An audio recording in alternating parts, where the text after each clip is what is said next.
तो hello guys, welcome to our channel DS foundations. तो इसमें जो है हम लोग क्वेश्चन प्रैक्टिस करते हैं। ये क्वेश्चन का सीरीज है। तो इसमें जो है हम लोग एक टारगेट रखते हैं क्वेश्चंस का एंड पूरी कोशिश करते हैं कि 40 से 45 मिनट में 15 से 20 क्वेश्चंस किया जाए। तो पिछले बार हम लोग जो है कम क्वेश्चंस कर पाए थे, तो इस बार थोड़ा मेथड अलग रहेगा। एक बार क्वेश्चन लिखेंगे, फिर बीच में वीडियो को ट्रिम करते रहेंगे, ठीक है। तो इससे आपका टाइम वेस्ट नहीं होगा। तो शुरू करते हैं हम लोग। तो इसमें पहला क्वेश्चन है कि the van der Waals force equation, ठीक है ना। वैन डर वाल्स इक्वेशन क्या है, sorry van der Waals equation p plus a by b square, ठीक है ना, into v minus b equals to RT दिया हुआ, where b is pressure, v is volume, R is universal gas constant, p is temperature, the ratio of constant a by b dimensionally equals to। बोल रहा है कि ये जो b है और ये a है, ठीक है ना, ये डायमेंशन से क्वेश्चन है, ठीक है। ये तो डायमेंशन का क्वेश्चन है। इसमें पूछ रहा है कि जो a by b जो है, ये a by b इसका जो है कांस्टेंट क्या होगा, मतलब a का डायमेंशन बाय b का डायमेंशन का क्या वैल्यू होगा, और वो जो वैल्यू होगा वो इसमें से किस ऑप्शन के डायमेंशन से मैच करेगा। तो सबसे पहले हम लोग फाइंड करते हैं कि a बाय b कितना होता है, उसके बाद देख लेंगे कि कौन से डायमेंशन से मैच कर रहा है, मतलब किसका डायमेंशन से मैच कर रहा है, ठीक है। तो सबसे पहली बात देखो, तो यहाँ होता क्या है कि जो क्वांटिटी होता है, सेमी क्वांटिटी को हम ऐड करते हैं और सेमी को सब्ट्रैक्ट करते हैं। लेकिन जब मल्टीप्लिकेशन और डिवीजन का केस आता है तो उसमें जो है हम लोग डिफरेंट क्वांटिटीज को मल्टीप्लाई कर सकते हैं। लेकिन अगर सब्ट्रैक्शन और एडिशन कर रहे हैं तो हमेशा क्वांटिटीज किसा होना चाहिए, सेम डायमेंशन का होना चाहिए। यही तो है प्रिंसिपल ऑफ होमोजेनिटी, ठीक है। तो अब जो हम लोग, तो यहाँ से देखो p का जो p का डायमेंशन है और पूरा ये जो a बाय b स्क्वायर का डायमेंशन है, ये इसका डायमेंशन और इसका डायमेंशन सेम होना चाहिए, ठीक है। तो p का डायमेंशन क्या होगा, p क्या है, प्रेशर है। प्रेशर क्या होता है, फोर्स पर यूनिट एरिया, ठीक है, इज इक्वल्स टू डायमेंशन इसका किसके बराबर होना चाहिए, a बाय b स्क्वायर के। अब देखो अगर सही मायने में देखा जाए तो इक्वल्स टू तो लगाना ही नहीं चाहिए, ठीक है। लेकिन हम लोग डायमेंशन फाइंड करने के लिए लगा रहे हैं और द सेक ऑफ कन्वीनियंस, मतलब जल्दी जल्दी हो जाएगा, ठीक है। तो f बाय a कर दे रहे हैं, ठीक है। तो f क्या होता है, m l t माइनस 2 अपन एरिया होता है L2, ठीक है। किसके बराबर हो जाएगा, a का डायमेंशन अपन b का डायमेंशन होगा L3 का स्क्वायर, b का स्क्वायर है, ठीक है। यहाँ पे b क्या है, वॉल्यूम है, ओके। अब देखो, तो यहाँ से अगर a का डायमेंशन फाइंड करेंगे, a का डायमेंशन किसके बराबर होगा, इसे लिखते हैं। a का डायमेंशन किसके बराबर होगा, m की पावर 1 है, ठीक है। अब ये l है, नीचे है, जब ऊपर जाएगा तो यहाँ से 2 से -2 हो जाएगा, -2।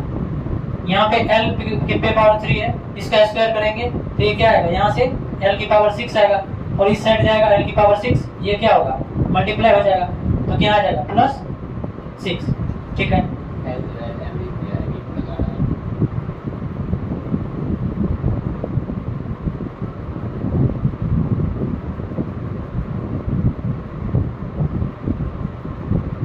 ओके, तो ठीक है, पहले m पे लगा रहे थे गलती से, तो अब जो है ठीक है l पे इतना हो गया।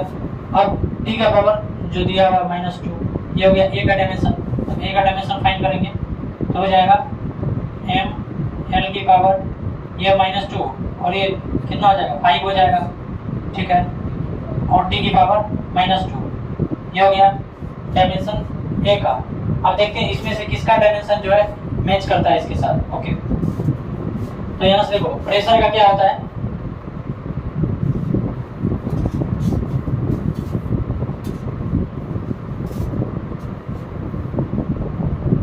ओके, ठीक है। तो यहाँ से a का डायमेंशन निकला। अब जो है b का डायमेंशन फाइंड करते हैं। तो जो b का डायमेंशन है वही किसका डायमेंशन होगा, b का, वेयर b इज वॉल्यूम। तो जो b का डायमेंशन है वही b का डायमेंशन है। तो b का डायमेंशन क्या हो जाएगा, b का dimension is equals to dimension of b क्या होता है, l की पावर 3 होता है। अब बोल रहा है a बाय b करने के लिए, तो यहाँ से इसको मान लो, ठीक है, 1, इसको 2 मान लो। अब यहाँ से a बाय b करेंगे, a बाय b का डायमेंशन क्या आएगा, बोलो। a बाय b का डायमेंशन होगा m l की पावर 5 t की पावर -2 अपन l की पावर 3, ओके। तो अब जो है यहाँ से ये ऊपर जाएगा तो -3 हो जाएगा, ये यहाँ से गया। a बाय b का डायमेंशन क्या आ गया, a बाय b का डायमेंशन m l की पावर 2 t की पावर -2। अब हम लोग देखते हैं कि किसका डायमेंशन है। ए बाय बी का डायमेंशन m l की पावर 2 t की पावर -2। पहला ऑप्शन है p by b. p by b, p का डायमेंशन क्या होता है? p का डायमेंशन यहाँ से हम लोग देख सकते हैं, p का डायमेंशन होता है m l की पावर -1 t की पावर -2। अब बाय b करेंगे तो ये होगा बाय l की पावर 3, तो ऊपर जाएगा फिर से माइनस में आ जाएगा, तो ये तो नहीं होने वाला है, ठीक है। अब ये ऑप्शन देखते हैं, इसमें पहले है b का क्या होगा l की पावर 3 अपन p का क्या होता है m l की पावर -1 t की पावर -2। तो जब इसको देते हैं तो फिर l की पावर 4 हो जाता है, लेकिन l की पावर 2 चाहिए। फिर ऑप्शन सी देखते हैं, तो ऑप्शन सी देखेंगे, ऑप्शन सी p का क्या होता है m l -1 t की पावर -2 इंटू l की पावर 3। तो यहाँ से 3 से मल्टीप्लाई करेंगे तो ये l2 हो जाएगा, m l2 t -2। तो ये ऑप्शन हमारा सी ऑप्शन क्या हो जाता है, करेक्ट हो जाता है। तो यहाँ पे जो ऑप्शन है सी, तो डायमेंशनली कौन सा, जो a बाय b का डायमेंशन है वो इसमें से किसका डायमेंशन है, तो b का डायमेंशन। तो फिर हम लोग नेक्स्ट क्वेश्चन की ओर चलते हैं। तो हमारा सेकंड क्वेश्चन ये है, इसको करने का ट्राई कीजिए। तो ये जो है अगेन आईआईटी का क्वेश्चन है, 2019 का है शायद, ठीक है। तो इसको बनाना कैसे है, तो सबसे पहले पॉज करके अपना से ट्राई किया जाए एक बार। देखो इसको करने का दो मेथड है। पहला मेथड है कि काइनेमेटिक्स का क्वेश्चन लगा के सॉल्व किया जा सकता है, जैसे हमको फोर्स देके रखा है, ठीक है। उसके बाद मास है मेरे पास, एक्सीलरेशन निकल जाएगा, फिर v² = u² + 2s लगा सकते हैं। u देख रखा है, v फाइंड करना है, ये 20 सेंटीमीटर देख रखा है। इस प्रकार से जो है प्रोसेस थोड़ा लेंथी होने वाला है। पहले एक्सीलरेशन फाइंड करो, फिर उसको इक्वेशन में दो, और पॉइंट में आंसर आने वाला है सबसे बराबर कैलकुलेशन, ठीक है। तो इसको करना कैसे है, इसको जो है हम लोग वर्क एनर्जी पावर से करेंगे। वर्क एनर्जी पावर में करना क्या है कि जो वर्क डन है वो क्या है, जैसे मान लो कि ये डस्टर जो मेरे हाथ से मूव करना चाह रहा है, तो अब मान लो मेरे हाथ को मड है, ठीक है, इससे मूव करना चाह रहा है, तो इस पे जो है कुछ फोर्स लग रहा है, जिसके कारण कि इसका स्पीड थोड़ा थोड़ा कमेगा। तो जो इनिशियली जो काइनेटिक एनर्जी था और जो फाइनली काइनेटिक एनर्जी था, उसका जो डिफरेंस होने वाला है, उसमें जो चेंज आने वाला है, वो वर्क डन के बराबर होने वाला है। क्योंकि वर्क डन क्या होगा, निगेटिव में होगा वर्क डन, क्योंकि देखो फोर्स आगे की तरफ लग रहा है और जो है हम लोग को डिस्प्लेसमेंट, फोर्स पीछे की तरफ लग रहा है और डिस्प्लेसमेंट आगे की तरफ हो रहा है। तो जो है यहाँ पे वर्क डन क्या होगा, निगेटिव होगा, क्योंकि थीटा 180 डिग्री हो रहा है। अब जब वर्क डन निगेटिव होता है तो क्या होता है, वेलोसिटी पार्टिकल का डिक्रीज करता है, ठीक है। तो वेलोसिटी डिक्रीज करेगा तो हम फाइंड करते हैं कि फाइनल वेलोसिटी क्या होने वाला है। तो सिंपल है, चेंज इन काइनेटिक एनर्जी लिखना है। तो फाइनल काइनेटिक एनर्जी क्या होने वाला है, तो फाइनल काइनेटिक एनर्जी वाला है हाफ m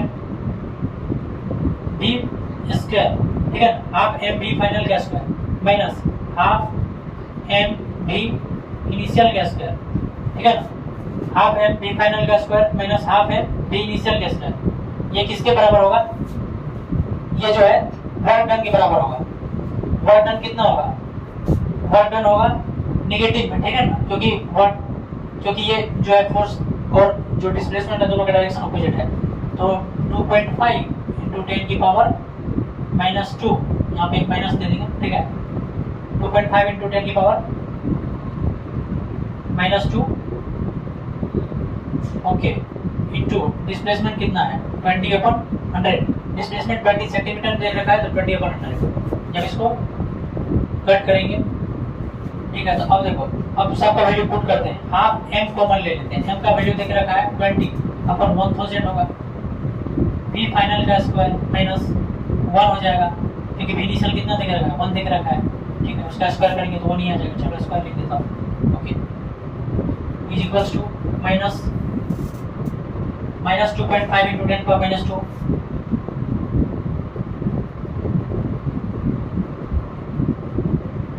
ओके। अब इसको थोड़ा सिंप्लीफाई करते हैं, ठीक है। अब v फाइनल का स्क्वायर इज इक्वल्स टू, इस साइड मल्टीप्लाई करेंगे तो इस साइड कितना 20 से मल्टीप्लाई हो जाएगा, v फाइनल का स्क्वायर -1 इज इक्वल्स टू, ये 2 इस साइड 2 × 20, इसको इस साइड लेके जाना है तो क्या हो जाएगा 2.5/10 है, ठीक है ना। इसमें मल्टीप्लाई करेंगे -25/10 × 20 × 10 की पावर -2, यहाँ से ये चला गया, ठीक है। अब ये कितना हो जाएगा, v फाइनल का square is equals to 1 minus ये 1 को इस साइड ले जाएंगे प्लस में, अब इसको मल्टीप्लाई करो कितना आ जाएगा 50, कितना आ जाएगा 50, तो -50 × 10 की पावर -2, ठीक है, -50 इंटू 10 की पावर -2। ओके,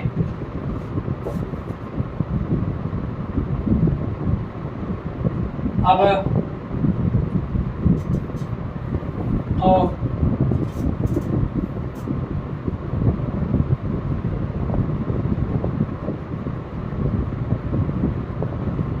ठीक है, तो ये जो है कट को, इसको कट करो तो यहाँ पे 2 आएगा। बी फाइनल का square equals to 1 minus 1/2 is equals to 1/2 हो जाएगा। बी फाइनल का स्क्वायर, देखो देखने वाला बात ये है कि यहाँ पे फाइनल का स्क्वायर बी फाइनल का स्क्वायर इज इक्वल्स टू 1/2 है, तो बी फाइनल क्या हो जाएगा 1/√2। अब इसको सिंप्लीफाई किया जाए, अब इसको जो है सॉल्व करना है, तो वो √2 का वैल्यू क्या होता है, √2 का वैल्यू 1.4 लेके चलते हैं अप्रोक्स, तो 1 सिंप्लीफाई करते हैं, और √2 का वैल्यू अप्रोक्सीमेटली 1.4 लेके चलते हैं, 1.43 समथिंग होता है, 1.4 लेके चलेंगे, तो 1/1.4 10, ठीक है। अब इसको डिवाइड कर लो, 10 40 0 ठीक है ना, यहाँ पे 100 आ जाएगा, 7 टाइम्स लग जाएगा, 98 हो जाएगा, ठीक है 2, ठीक है। तो अप्रोक्स में देख लो आंसर कौन सा होने वाला है, 1 0.1 0.7 0.3 0.4, डिफरेंस बहुत ज़्यादा क्लियर कट दिख रहा है, इसका आंसर क्या हो जाएगा 0.7 आंसर हो जाएगा। एक्चुअली मैं ये कर चुका था, लेकिन एक फ़ोन आ गया तो ये थोड़ा सा रह गया पार्ट, तो फिर से कर रहा हूँ, इसलिए पहले से ठीक किया होगा। अब चलते हैं हम लोग नेक्स्ट क्वेश्चन की ओर। तो ये हम लोग का नेक्स्ट क्वेश्चन, तो इस क्वेश्चन में एक फिगर दिया गया है, तो मैं क्वेश्चन का एक बार फिगर बना देता हूँ। इस क्वेश्चन में एक फिगर दिया है,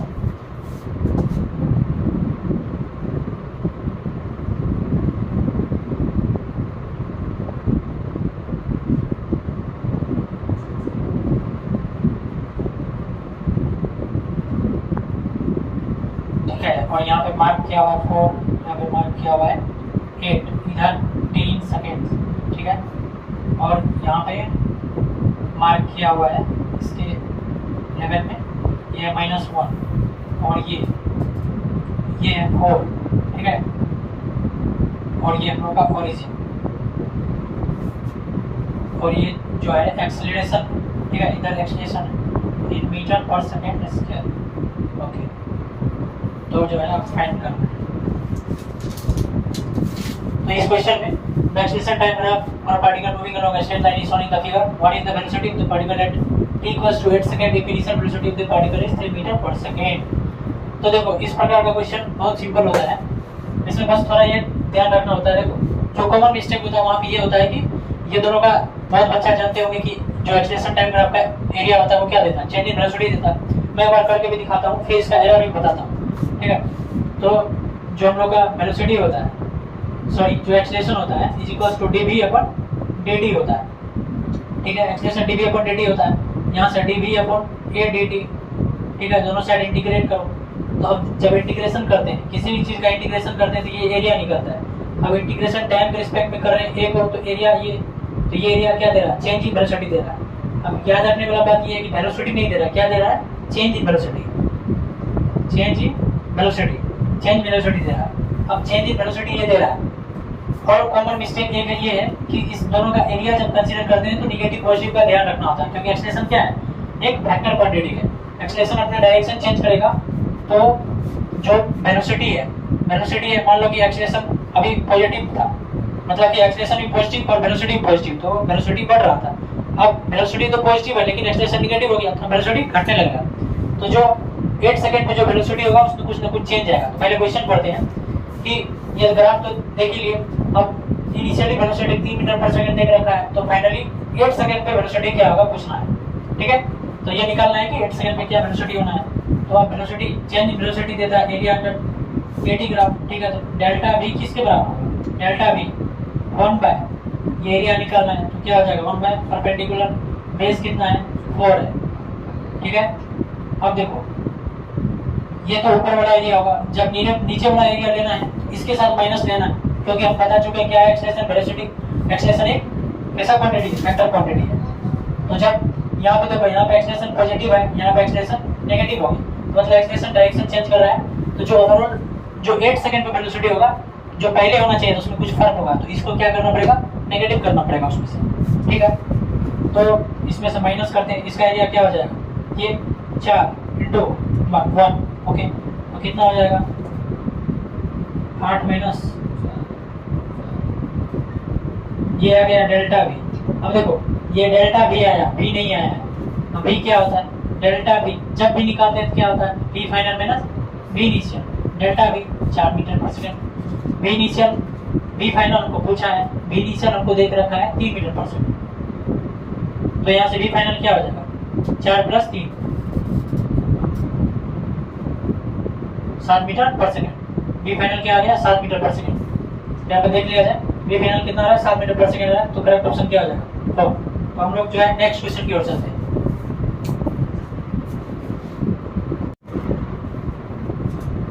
तो ये हम लोग का नेक्स्ट क्वेश्चन है, तो इसको सवाल ही पॉज करके ट्राई करें। नेक्स्ट क्वेश्चन पॉज करके ट्राई करें।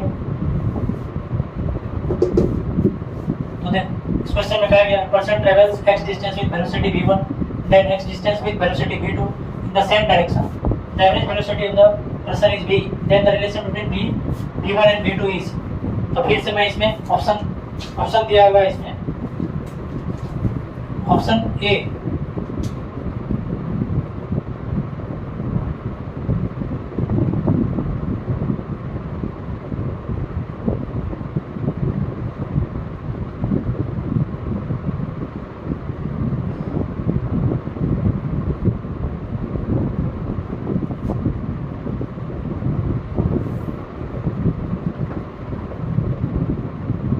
ये 4 ऑप्शन दिए गए।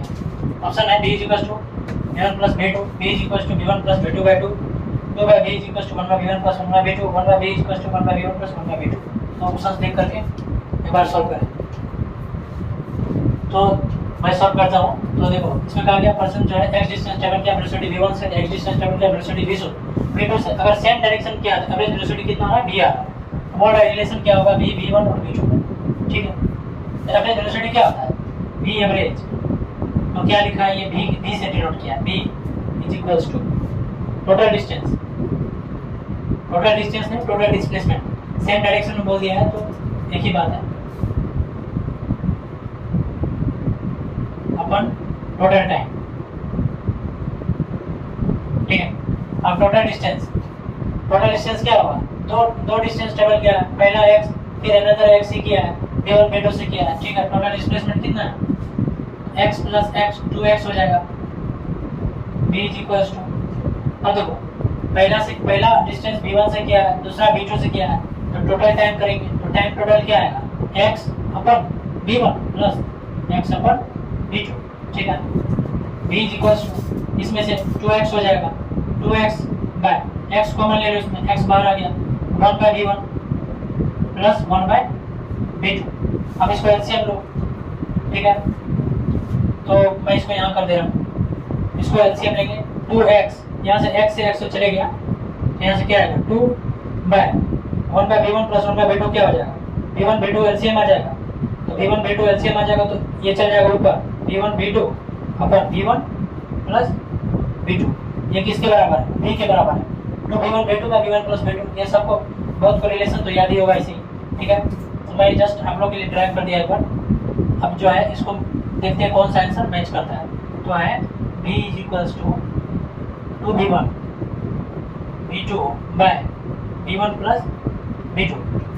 अब ऑप्शन में क्या है, पहला है v1 v = v1 + v2, ये तो कहीं से नहीं होने वाला, ठीक। दूसरा ऑप्शन है v1 + v2/2, तीसरा ऑप्शन है 2/b = 1/v1 + 1/v2। अब इसको क्या करते हैं हम लोग थोड़ा सिंप्लीफाई करते हैं। तो सिंप्लीफाई किस तरह करेंगे, इसको हम क्या करते हैं जो है एक बार उल्टा देते हैं, ठीक है, एक बार ऑपोजिट कर देते हैं इसको। तो ऑपोजिट करेंगे तो क्या आ जाएगा 1/b = v1 + v2/2v1 v2। अब यहाँ से 2 इस साइड लेके जाएंगे, 2 को हम क्या करेंगे इस साइड लेके जाएंगे, तो क्या आ जाएगा = 2/b = ठीक है 2/b = अब देखो 2 इस साइड ले गए, अब जब भागा कर रहे हैं, ठीक है, चलो पहले एक बार सिंप्लीफाई कर देता हूँ, v1 + v2/v1 v2, ठीक v1 v2। अब 2/b = v1 + v2/v1 v2। अब इसको हम थोड़ा सेपरेट करके लिख सकते हैं, मैं थोड़ा सा इधर इरेज कर रहा हूँ, यहाँ तक क्लियर होगा सबको।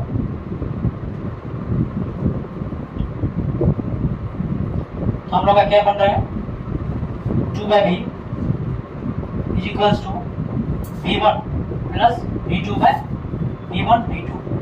तो यहाँ से 2/v is equals to v1/v1 v2 plus v2/v1 v2। देखो यहाँ पे जब प्लस का साइन आता है तो इसको सेपरेट करके लिख सकते हैं डिनोमिनेटर, लेकिन यहाँ पे क्या होना चाहिए, मल्टीप्लिकेशन होना चाहिए। मान लो यहाँ पे प्लस प्लस, मान लो v1 प्लस v2 होता है या v1 माइनस v2 होता है, तब इसको स्प्लिट नहीं कर पाते, ठीक है। लेकिन यहाँ पे v1 v2 है तो इसको स्प्लिट कर सकते हैं। तो 2/v is equals to v1/v1 v2 plus v2/v1 v2। अब v1 से v1 कैंसिल हो गया, v2 से v2 कैंसिल हो गया। 2/v is equals to 1/v2 plus 1/v1। तो ये हम लोग का राइट आंसर है, जो कि हम लोग का ऑप्शन नंबर सी में देखने को मिलता है। तो ये हम लोग का क्वेश्चन। अब चलते हैं नेक्स्ट क्वेश्चन पे। तो ये हम लोग का नेक्स्ट क्वेश्चन। तो पहले अपना से पॉज करके इसको ट्राई करें। इस क्वेश्चन में क्या गया है कि a particle is moving in straight line, duration of position x as a function of time is given by tq minus 60 square plus 20t plus 5। The velocity of the particle when the acceleration becomes 0। पूछ रहा है कि जब acceleration particle का 0 हो जाएगा, देखो क्या है कि यहाँ पे जो x है यानी कि जो डिस्प्लेसमेंट है वो फंक्शन है टाइम पे, ठीक है। तो वैसी बात है, इसका कुछ वेलोसिटी होगा जो कि टाइम पे डिपेंड कर रहा होगा, और एक एक्सेलरेशन भी होगा क्योंकि यहाँ पे t का q है, बार बार डिफरेंशिएट करोगे तो एक्सेलरेशन भी कुछ टाइम का फंक्शन होगा। बोल रहा है कि जब एक्सेलरेशन 0 हो रहा है तो उस समय जो है वेलोसिटी क्या होगा। तो सिंपल देखते हैं, हमको x देख रखा है, क्या देख रखा है, tq minus 60 square plus 20t plus 5। Okay, अब जो है हमको वेलोसिटी फाइंड करते हैं equals to dx upon dt is equals to 3t square minus 12t plus 20 plus 5। अब ये कैसे हुआ, देखो यहाँ पे क्या होता है, ये पावर जो है ये आगे आता है और इसमें क्या करते हैं -1 करते हैं। पावर आ गया है 3 - 1 2। उसी प्रकार ये आ गया है, मल्टीप्लाई हो गया तो 12 2 - 1 ठीक। अब जो है ये आया वेलोसिटी। अब एक्सेलरेशन क्या होगा, dv/dt, यानी कि ये जो है इसको एक बार फिर से t के रिस्पेक्ट में डिफरेंशिएट कर देना है। तो 60 माइनस 12, और ये दोनों तो सॉरी ये 5 नहीं आएगा इसका, तो ठीक है कांस्टेंट का क्या होता है डिफरेंशियल 0 हो जाता है। मतलब डिफरेंशिएशन उसी का होता है जो कोई मतलब रिस्पेक्ट किसी रिस्पेक्ट में वेरी करता है। 5 है तो ये कांस्टेंट है, ये किसी के रिस्पेक्ट नॉट टू टाइम के साथ वेरी कर रहा है, तो ये क्या इसका डिफरेंशियल क्या होगा 0 होगा, ठीक है। तो is equals to dv/dt is equals to 60 - 12। Okay, अब देखो क्या बोल रहा है कि जब ये एक्सेलरेशन 0 हो जाएगा, तो देखो एक्सेलरेशन 0 करते हैं तो क्या हो जाएगा, 60 इज इक्वल्स टू 12 हो जाएगा। यहाँ से t is equals to 2 second हो जाएगा। अब t 2 सेकेंड हो गया। अब जब एक्सेलरेशन 0 होगा उस समय टाइम होगा 2 सेकेंड। तो बोला है जब एक्सेलरेशन 0 हो रहा है उसमें वेलोसिटी क्या हो रहा है, तो सिंपल हमको वेलोसिटी जो है टाइम का फंक्शन निकाले हुए टाइम के फंक्शन में, तो यहाँ से t का वैल्यू 2 पुट कर देंगे तो वेलोसिटी निकल जाएगा।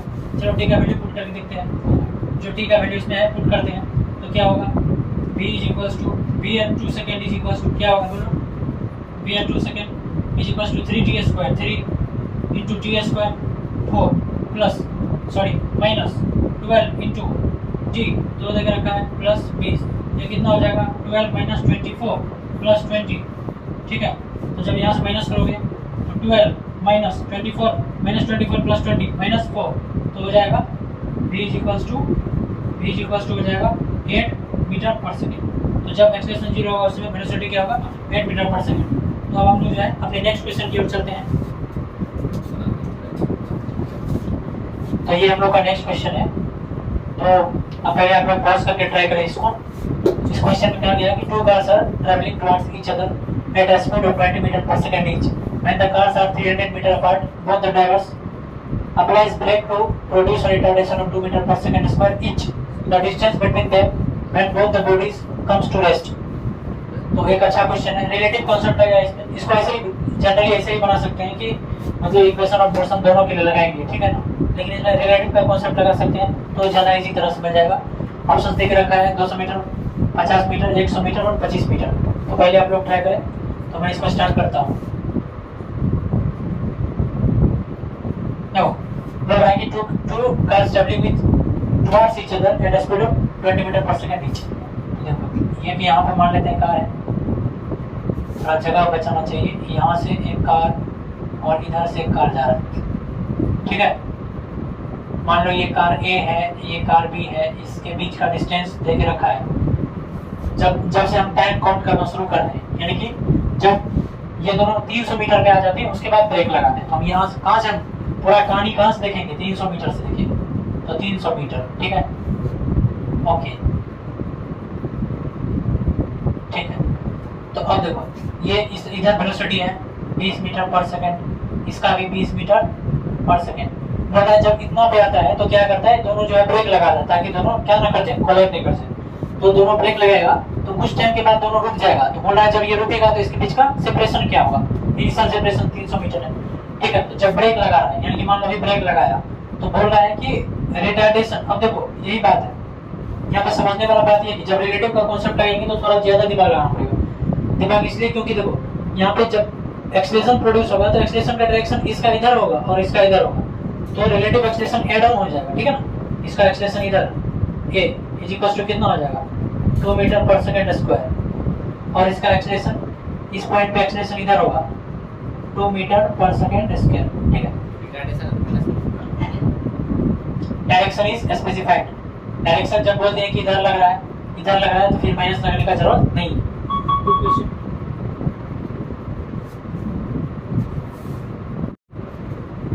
तो हम लोग कहाँ थे, तो हम लोग थे कि जब हम लोग एक्सेलरेशन का डायरेक्शन स्पेसिफाई कर देते हैं तो फिर नेगेटिव का साइन लगाने का कोई जरूरत नहीं है, क्योंकि देखो एक्सेलरेशन बोल रहा है जब हम इधर की ओर लेंगे तब उसमें नेगेटिव साइन लगा लेंगे। नेगेटिव साइन दिखाता क्या है, एट लास्ट क्या दिखाएगा, डायरेक्शन दिखाएगा। हम डायरेक्शन पहले बता दिए कि जब इस पे रिटार्डेशन होगा, इसका मोशन इधर हो रहा है तो रिटार्डेशन पीछे की ओर, यानी कि एक्सेलरेशन जब पीछे की ओर होगा तो माइनस लगाने का कोई जरूरत नहीं। अब देखो तो हम रिलेटिव का कॉन्सेप्ट से करते हैं। तो देखो इसमें ऐसे भी लिख सकते हैं कि relative distance of A with respect to ये, लेकिन वो कॉन्सेप्ट जो है बार बार लिखना सही नहीं है। तो चूंकि ये एक रिवीजन क्लास है तो मैं रिलेटिव का कॉन्सेप्ट डायरेक्ट लगा दिखाता हूँ। देखो रिलेटिव जो एस रिलेटिव इनिशियल कितना है 300 मीटर, एस रिलेटिव फाइनल ये हमको पूछा है, ठीक है। U relative initial is equal to u relative कितना देख रखा है, देखो ये जा रहा है 20 से इधर, ये जा रहा है 20 से इधर, तो दोनों का क्या हो जाएगा, स्पीड एड ऑन हो जाएगा, तो 40 मीटर पर सेकेंड, ठीक है। ए रिलेटिव क्या होगा, जब ब्रेक मारेगा ये इस साइड डायरेक्शन जा रहा है, ये इस साइड, तो जैसे मान लो कि हम बोलेंगे relative velocity of A with respect to B, तो यानी कि ए माइनस बी। अब एक्सेलरेशन का डायरेक्शन भी होता है, अगर इस पॉजिटिव लेंगे तो इस निगेटिव लेना पड़ेगा, तो यानी कि पॉजिटिव माइनस माइनस निगेटिव, तो फिर क्या हो जाएगा, जैसे मान लो, जैसे मैं एक करके दिखा दे रहा हूँ, जैसे मान लो कि रिलेटिव एक्सेलरेशन ऑफ ए, मतलब acceleration of A with respect to B पूछ रहा है, तो कैसे लिखेगा, acceleration of A with respect to B, यानी कि acceleration of A minus acceleration of B. अब जो ए जो है 20 मीटर पर सेकेंड, सॉरी ए में इधर एक्सेलरेशन लगा, मान लो इस साइड का डायरेक्शन को पॉजिटिव मान लेते हैं, तो इस साइड का नेगेटिव हो जाएगा, तो acceleration of A with respect to B क्या हो जाएगा, एक्सेलरेशन ऑफ ए इधर मान लो पॉजिटिव है माइनस, अब इधर का एक्सेलरेशन अपने आप क्या हो गया, नेगेटिव हो गया, डायरेक्शन -2, तो क्या हो जाएगा 4 हो जाएगा। तो इसको मैं डायरेक्ट करके लिख दे रहा हूँ 4 मीटर पर सेकेंड स्क्वायर, ठीक है। अब जो है, अब जो रिलेटिव वेलोसिटी फाइनल होगा, वही रिलेटिव फाइनल जो है क्या होगा 0 हो जाएगा, क्योंकि दोनों ही रेस पे आ जाएगा, किसी में से किसी को माइनस करो क्या होगा 0 होगा, ठीक है। देखो ये बात सही है, इसको इस तरीका से लिखना है, लेकिन ये मैं टाइम बचाने के लिए ऐसा कर रहा हूँ। तो क्या होगा, यू रिलेटिव, देखो यू रिलेटिव 40 है, बी रिलेटिव 0, उसके बाद a relative 4 metre per second square, और एस जो इनिशियल है वो 300 है, और फाइनल क्या हो जाएगा वो हमको पूछ रहा है।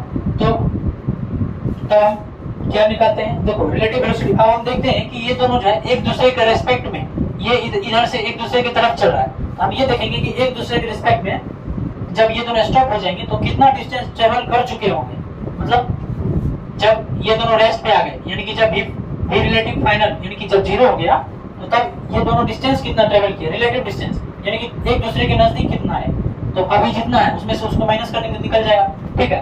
तो इसमें हम अब इक्वेशन ऑफ मोशन लगा सकते हैं, क्या v square is equal to u square plus 2as, ये कितना देख रखा है, बेस ये 0 देख रखा है, is equal to u square, तो हो जाएगा 1600।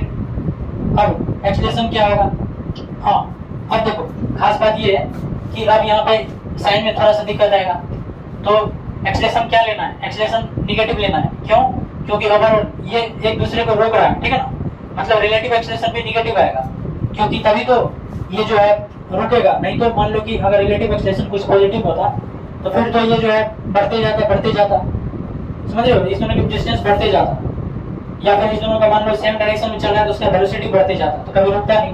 तो मतलब रिलेटिव एक्सेलेरेशन निगेटिव लेना है, ठीक है।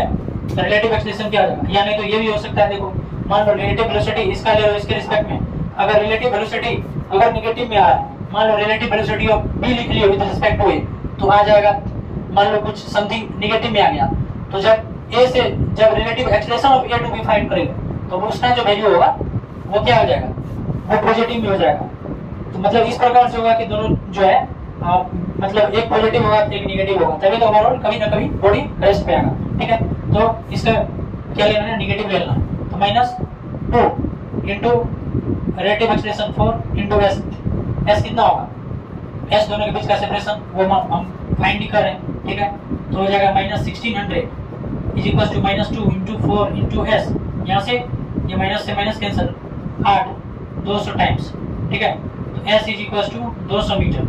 अब देखो ये 200 मीटर आंसर नहीं है, अब ऑप्शन में दिया हुआ है 200 मीटर, बहुत बच्चा टिक करके निकल जाएगा, लेकिन ये एस क्या निकला है, ये एस निकला है जब वो दोनों रेस्ट पे आ जाएंगे तो कितना डिस्प्लेसमेंट एक दूसरे के रेस्पेक्ट में कवर कर चुके होंगे, तो वो है 200 मीटर। तो जो फाइनल सेपरेशन होगा वो कितना होगा, इनिशियल 300 मीटर, ठीक है ना। तो S relative final is equal to initial separation 300 metre minus कितना चला रेस्ट करने के लिए 200 इज इक्वल टू 100 मीटर। तो हमारा कौन सा ऑप्शन हो गया, सही सी। तो देखो इस प्रकार का क्वेश्चन जो है अभी तो मैं बता रहा हूँ तो इतना टाइम लगता है, लेकिन अगर तुम अपने से करे फास्ट करे तो इसको इस तरीका से करने में इसको मैक्सिमम 30 से 40 सेकंड लगेगा। और ये आईआईटी जेईई का क्वेश्चन है। तो इसी प्रकार का और क्वेश्चन देखते हैं, पहले इसको छाप लें। तो ये हम लोग का नेक्स्ट क्वेश्चन है। इस क्वेश्चन में कहा गया कि horse rider covers half distance with 5 metre per second speed, the remaining distance with the speed of 10 metre per second for half time, अच्छा, and 15 metre per second for the another half time. The mean speed of the rider average over the whole time motion is x/7 metre per second, the value of the x is, ठीक है। ये एक simple question है, ये भी JEE का question है। तो इसमें पूछ रहा है कि एक हॉर्स राइडर जो कि कवर किया half distance with velocity 5 metre per second, ठीक है। अब देखो इसमें जो है अभी तो मैं सारा फॉर्मूला फिर से ड्राइव तो करूंगा नहीं, तो जो फॉर्मूला इसमें यूज होता है वो यूज करूंगा, ऑब्वियस बात है। तो जो अगर इक्वल डिस्टेंस कवर करता है, if equal distance with velocity v1 and v2, तो उस केस में एवरेज क्या होता है, v average is equal to 2v1 v2 upon v1 plus v2, ठीक है। लेकिन अगर इफ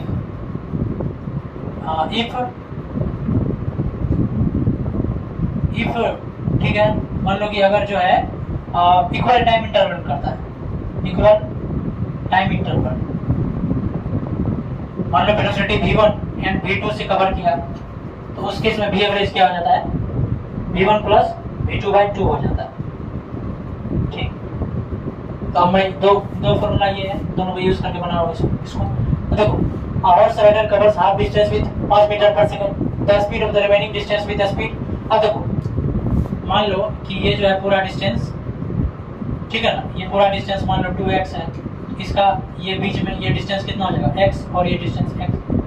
तो बोल रहा है x डिस्टेंस यानी कि हाफ डिस्टेंस जब कवर किया 5 मीटर पर सेकंड से, जो बचा हुआ हाफ डिस्टेंस है, जो हाफ डिस्टेंस बच रहा है उसको कैसे कवर कर रहा है, उस बचे हुए हाफ को जो है उसमें से दो इक्वल टाइम में बांट रहा है। अब डिस्टेंस हाफ नहीं, अब टाइम इक्वल कर रहा है, इसको कवर किया 2 इक्वल टाइम इंटरवल में, ठीक है ना।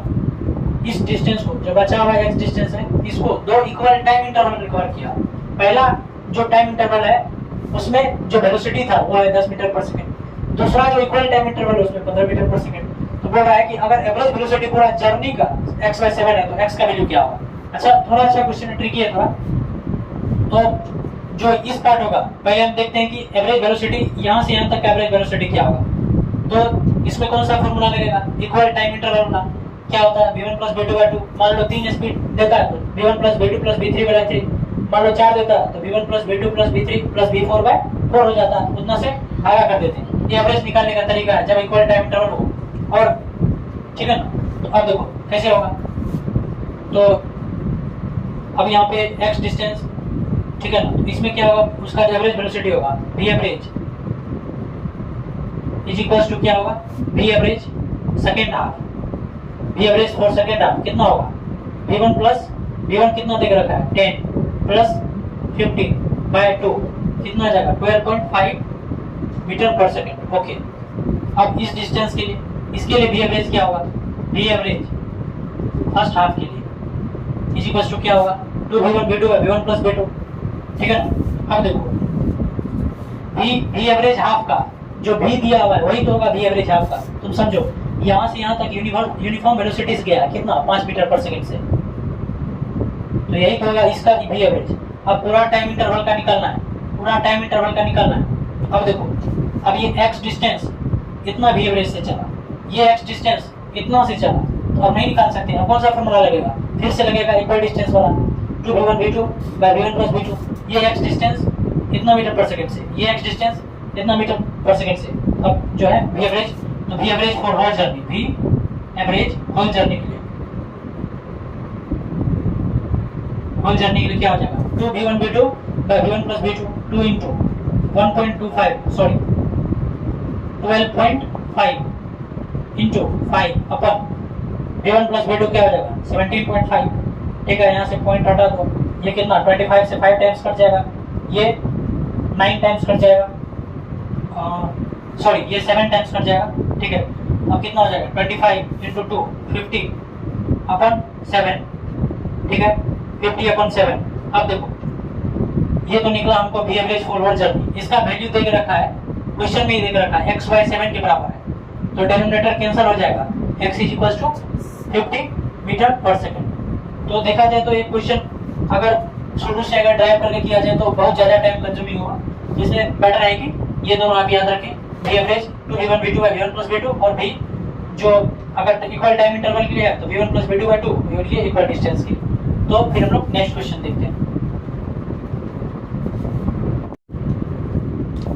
अब कुछ क्वेश्चंस है, तो ये थोड़ा थ्योरेटिकल क्वेश्चन है तो मैं इसको लिख नहीं रहा हूँ, तो ये क्वेश्चन है तो मैं क्वेश्चन से ही बता दे रहा हूँ।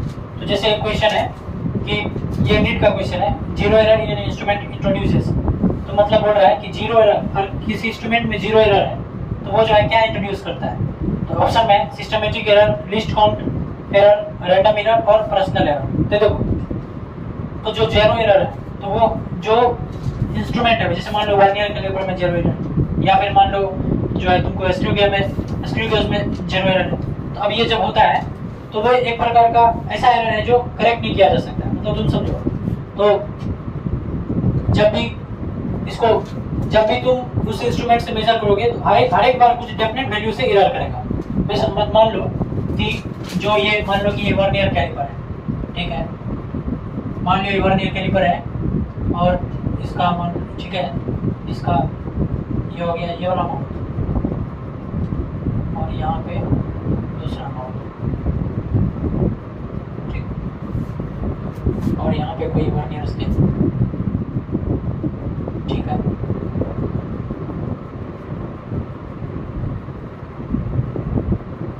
ओके, तो जैसे यहाँ पे मान लो ये मेन स्केल है, ठीक है, और ये वर्नियर स्केल है। मेन स्केल का 0 यहाँ आता है और वर्नियर स्केल का 0 थोड़ा सा हट के यहाँ पे आ रहा है। तो देखो ये जो है, जो वर्नियर स्केल है पहले से थोड़ा क्या है, पहले से थोड़ा आगे, वर्नियर स्केल पहले से थोड़ा आगे, ठीक है ना।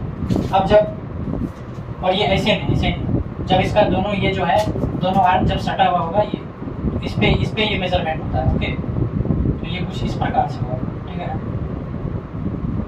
ठीक है। तो जब ये दोनों आर्म सटा हुआ है तब 0 से 0 कॉन्साइड करना चाहिए था, लेकिन कॉन्साइड नहीं कर रहा है, तो कुछ पॉजिटिव एरर है।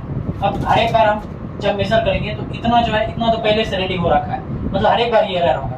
ये जो है कितना बार भी रीडिंग ले लेंगे, 1000 टाइम्स, 100 टाइम्स, कितना बार भी रीडिंग लेंगे तो ये कभी भी सही नहीं होगा, क्योंकि ये क्या है, एक इंस्ट्रूमेंटल एरर है। और जो भी इंस्ट्रूमेंटल एरर होता है वो कैसा एरर होता है, सिस्टमेटिक होता है, मतलब तुम्हारा सिस्टम में एरर है, समझ रहे हो, जिस चीज़ से मेजर करे उसी में एरर है। तो कितना बार भी अगर तुम मेजर करो तो इतना ही, कोई फिक्स वैल्यू से एरर आएगा। और अगर यहीं पे रैंडम एरर रहता तो किसी बार मान लो कि थोड़ा पॉजिटिवली डेविएटेड है तो कभी निगेटिवली होता, कभी थोड़ा उससे कम कभी ज़्यादा, तो ये ऐसा होता है, ठीक है। तो जो जीरो एरर होता है वैसा होता है सिस्टमेटिक एरर होता है। उसके बाद एक और क्वेश्चन है, हाँ एक क्वेश्चन है कि the errors in the measurement which arises due to the unpredictable functions in the temperature and voltage supply are। देखो बोला है कोई एक एरर है जो कि कोई अनप्रेडिक्टेबल फंक्शन के कारण है, जो कि किस में आ रहा है, टेम्परेचर फ्लक्चुएशंस या फिर मान लो कि वोल्टेज सप्लाई में कुछ चेंजेस के कारण आ रहा है। जब ऐसा एरर होता है तो वो हमको उसका काउस पता नहीं चलता। जैसे मान लो तुम मेजर कर रहे हो, अब टेम्परेचर पे तुम ध्यान नहीं दिए, टेम्परेचर फ्लक्चुएट करने के कारण तुम्हारा रीडिंग मान लो स्केल कुछ भरा हुआ और सब्सटेंस कुछ भरा हुआ, जो इसका भरा होने का अल्फा है, यानी कि समझ रहे हो थर्मल प्रॉपर्टीज अल्फा दोनों का डिफरेंट है, तो उस केस में तुमको पता नहीं चला कि क्यों जो है दोनों का रीडिंग में डिफरेंस आ रहा है। मान लो एक बार रीडिंग किया तो कुछ आ रहा है टेम्परेचर में, केस तो कुछ आ रहा है, तो ये जो है कुछ एरर्स है जो कि रैंडमनेस के कारण आता है, यानी कि टेम्परेचर सप्लाई वोल्टेज पर्सनल बाइस, यानी कि तुम खुद गलती कर रहे हो, तुम खुद मेजर करने में कभी यहाँ से मेजर कर रहे हो, कभी स्केल से 0 पॉइंट से मेजर कर रहे हो और कभी लास्ट एंड से मेजर कर रहे हो, तो इस प्रकार का जो एरर होगा एक ऐसा एरर होगा रैंडम एरर्स। और यहाँ पे एक क्वेश्चन और आता है कि रैंडम एरर को करेक्ट कैसे किया जा सकता है, तो रैंडम एरर को कैसे करेक्ट कर सकते हैं, मोर नंबर ऑफ क्या लेंगे, ज़्यादा से ज़्यादा नंबर ऑफ मेजरमेंट लेंगे तो उसको कम किया जा सकता है और फिर सबका एवरेज निकालेंगे तो जो वो वैल्यू आएगा वो ट्रू वैल्यू के बहुत नज़दीक होता है। तो ये था रैंडम एरर्स। तो ठीक है, और हम देखते हैं नेक्स्ट क्वेश्चन। एक क्वेश्चन देख करके उसके बाद आज का कार्यक्रम यही बंद करेंगे।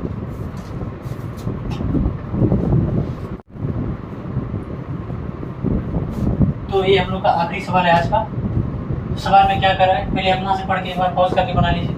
सवाल में कर रहा है physical quantity Q is found to depend on other quantities A, B, C by the relation Q is equals to A की power for BQ upon C square. So the percentage error in A, B, C are 3%, 4%, 5% respectively. The percentage error in Q is, sorry यहाँ पे capital Q होगा, the percentage error in Q is, ठीक है। इस प्रकार का question होता है।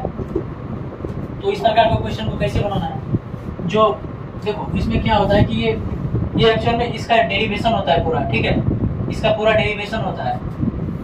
जो ये बात याद रखना है कि जो एरर होता है एरर वो हमेशा प्रोपेगेट करता है। तुम समझो, चाहे पावर माइनस में हो, चाहे भागा कर रहे हो, चाहे गुणा कर रहे हो, चाहे जोड़ कर रहे हो, चाहे घटाव कर रहे हो, तो जो एरर होता है हमेशा प्रोपेगेट होता है। मतलब तुम देखो, जैसे मान लो कि एक जो क्वांटिटी है उसको डेराइव करने के लिए तुम 3 प्रोसेस यूज कर रहे हो, पहले एडिशन यूज कर रहे हो, फिर सब्सट्रैक्शन यूज कर रहे हो, फिर जो है मल्टीप्लिकेशन यूज कर रहे हो। तो क्या होगा कि ऐसा नहीं है कि सब्सट्रैक्शन कर रहे हैं तो मतलब माइनस कर रहे हैं तो उसमें जो है एरर कम जाएगा, फिर गुणा में जाएगा तो बढ़ जाएगा, फिर भागा में जाएगा तो कम जाएगा, ऐसे नहीं होता है। एरर हमेशा प्रोपेगेट करता है, ठीक है। इसको बहुत मतलब इसमें याद रखने वाला बस यही है कि इसमें मैं बता दूंगा ये तो याद रह जाएगा कैसे निकलना है, लेकिन बाद में याद नहीं रहेगा तो क्या करोगे, ये नीचे में C है लेके जाओगे ऊपर -2 आएगा, तो यहाँ पे जो इसका एरर होगा उसमें जो -2 से मल्टीप्लाई कर दोगे, लेकिन ऐसा नहीं होता है। जो एरर होता है ये कैसे लिखते हैं, error in Q, delta Q upon Q, ये क्या है relative error, delta Q upon Q is equals to 4 into जो पावर है उसको आगे लाते हैं into delta A upon A plus ये B है, B की power 3 into delta B upon B plus 2। अब देखो -2 नहीं लेना, जो पावर है वो लेना है, चाहे नीचे हो ऊपर हो कुछ नहीं, तो 2 इंटू डेल्टा C अपन C होता है, ठीक है। अब देखो यहाँ पे हमको देख रखा है परसेंटेज एरर, ये तो हो गया relation relative error. Percentage error क्या होता है, इसी को 100 से मल्टीप्लाई कर देंगे, दोनों साइड 100 से मल्टीप्लाई कर दो, तो जब दोनों साइड 100 से मल्टीप्लाई कर दोगे तो ये क्या हो जाएगा, परसेंटेज एरर हो जाएगा। अब परसेंटेज एरर निकालना है, ठीक है, तो ये तो तुमको पूछ ही रहा है, इसका वैल्यू देख रखा है इंटू 100 करके, ये ब्रैकेट में 100 के सबसे मल्टीप्लाई, ठीक है। तब इसका वैल्यू देख रखा है तो 4 into delta A by A into 100 का वैल्यू देख रखा है 3 plus 3 into delta B by B into 100 4% देख रखा है plus 2 into delta C by C into 100 देख रखा है 5। तो सबको कर लो, ऐड करोगे 12 प्लस ये 10 तो कितना हो जाएगा 24 प्लस 10 34 हो जाएगा, 24 प्लस 10 इज इक्वल टू 34%। तो जो एरर होगा किस में, Q में, वो क्या होगा 34% होगा। ओके, तो ये फॉर्मूला ये थोड़ा याद रखना इस चीज को। इसका डेरिवेशन है, देखो कितना भी डेरिवेशन निकालोगे अंटिल लास्ट में क्या याद रखना, लास्ट में तो ये याद रखना, इससे अच्छा भी याद रखना, ठीक है, क्योंकि इसका डेरिवेशन तो करने नहीं बैठोगे एग्जाम में, तो इसको याद रखना है। तो इसका 34% आ गया। हाँ, ये याद रखना है कि यहाँ पे जो है c के पावर 2 है, तो ऐसा नहीं कि इसको ऊपर ले जा रहे हैं फिर -2 ला रहे हैं उसके बाद -2 इंटू ये कर दे रहे हैं। जो एरर होता है हमेशा प्रोपागेट होता है, मतलब मल्टीप्लिकेशन कर रहे हो एरर हो रहा है, अब सब्सट्रैक्शन करोगे तो उसमें भी एरर ही होगा, ऐसा नहीं है कि उसमें एरर रिड्यूस हो जाए, उसमें भी कुछ ना कुछ एरर होगा, तो एरर हमेशा प्रोपागेट करता है। तो आज के लिए इतना रखते हैं, थैंक यू।